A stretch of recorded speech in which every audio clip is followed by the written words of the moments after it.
a question for that too, because you know that you mentioned that.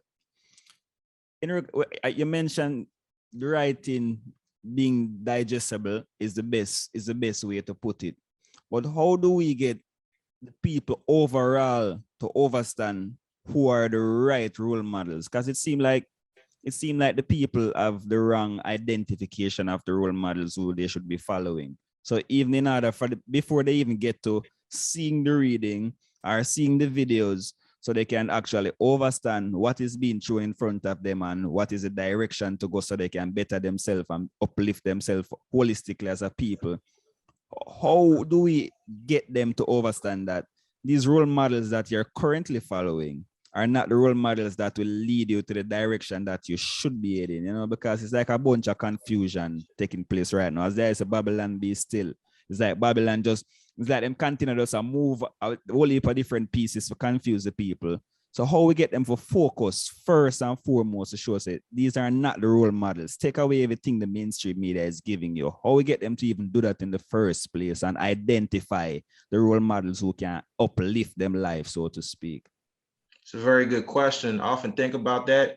At one point in time, my strategy was combating everything that the mainstream media did or speaking on it. In doing so, I found that a lot of our people don't want to be led to what is right, to what is outside of Babylon. A lot of our people are already lost, in a sense.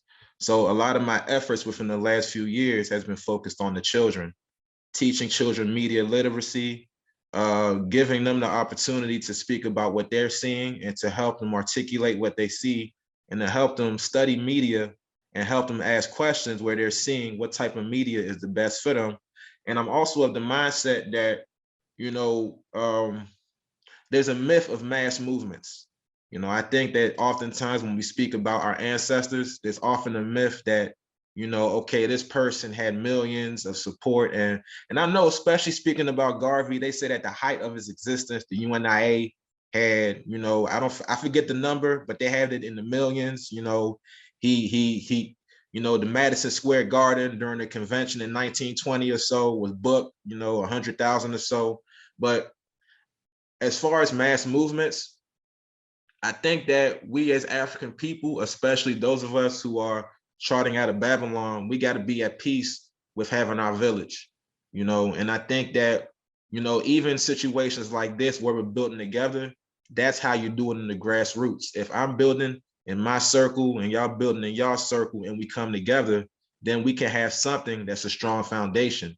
Oftentimes it's not about numbers. It's more so about the quality of the leadership and of the people, because if you have too many people, oftentimes some of them aren't as thorough or as solid as you think they are. So at this point, I'm focused more so on the children and also of people of the same ilk within my generation and the elders who are really about that. Because these other folks, after Donald Trump and after everything that's happened, listen, somebody gunned down about a dozen or so Black people in Buffalo yesterday. After all of this that's been going on and you still don't know what's going on, I can't help you. And that's just the way it is. I'm not a missionary. I'm not about to beat you over the brow with what I believe to be the truth.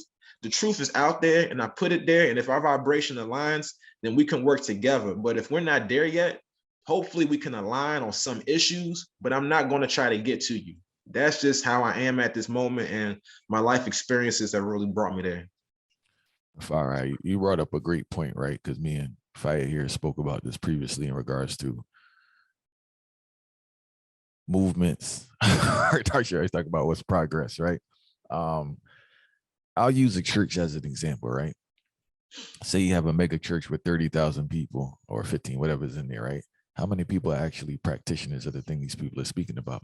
So it's the same concept. So I think that those 60 videos messed up a lot of people's perception in regards to a movement, because you have people walking behind you, but you don't have people actually doing the work. And also a capitalistic mindset in regards to growth in numbers. And we have to always and really focus on household, family fire. Everybody there yip yapping like you said earlier, but nobody not putting the work to make sure at least your base is in order.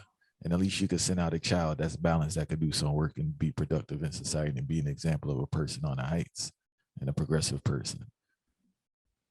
But I'm telling you, Faya, I think, I'm not sure if this was done purposely, but I think these 60s videos messed up everyone's mind in the sense that if you're a part of a movement, if you're a leader, Faya, you're supposed to have these hundreds of thousands of people walking behind you. So I don't know if it's strategy or this and that, or a coincidence, but I think that's played a key role in molding people's mind in regards to that. But even now with followers, or this follow a thing, because someone will come up to me and say they're gonna subscribe to the channel. I tell them why. What's the point? I don't need you nothing padding up no subscription. I need a person. I'd rather have the 10,000 or the 5,000 people that's really listening to the thing, really supporting the thing, really benefiting from the thing. But it's just a fluff vibe, you know, fluff in numbers. And I think that's really corrupted the minds of those who say they want to be, an ego too, I guess. People, I guess, want to have a so-called tribe of people following them. But I think that played a big role in this whole idea of you need this large group of people behind you when you're doing stuff, you know. Without a doubt, you know, and to that point, we often get caught up in personalities instead of movements. You know, it wasn't just King. People forget oftentimes that King was often at odds. Well, you had the Southern Christian Leadership Conference, and then you had the Student Nonviolent Coordinating Committee. So while King was doing his thing, you had some of the youngins that wanted they had more of a radical, so-called radical thought process on how to handle segregation. And out of SNCC, you had Marion Barry, one-time mayor of DC, you know, when it was Chocolate City Mayor for Life. You had Baba Zulu, who founded the African Center School in DC. And you also had Kwame Ture, you know, of the All African People Revolutionary Party, the APRP, right? So the civil rights movement is more than Martin Luther King. And even when you're speaking about Malcolm X, you know, Malcolm X was not in isolation, you know, and we got to get off this mindset where we're just talking about leaders. You know, it's always about movements, and it's always about units. And there's a Baba in DC who always encourages me when I do speak to him to get bibliographical. When you're speaking about people in the movement, you got to understand what families they came from, what was their family structure, and what families are they leading, you know, because like you said earlier, it is about the family unit. And another thing, when it comes to teaching, you know, I know you understand this, as teachers, we are often, the onus is put on us, right, to take somebody's child to the next level. And especially in the public school Babylon system, they have these teacher evaluations, they have these professional development meetings, you know, oh, this kid doesn't listen. They come into class high every day out of their mind off of the fake weed, and they're on their phone and they're cussing me out. I just can't handle them.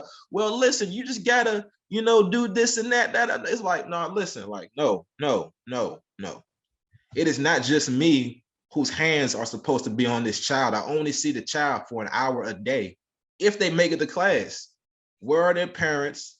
Where are the grandparents? Where's the community that's supposed to have their hands on them? You know, where are the other moving pieces? It's not just on one person, and we got to get out of that mindset. And that's where the ego comes in, because we're living in a Eurocentric paradigm where it's no longer about units and about comrades and about groups. It's always about leadership. Like, if you're not organizing within your family or within an organization, and you're just out here on YouTube talking, I don't know about you. And that's no disrespect to anybody. I really don't, because, you know, there's got to be some sort of substance behind what you're saying. And that's just, like I said, from my experiences, I mean, no beef with anybody, but we just got to get past that. Well, let me hear you say, man.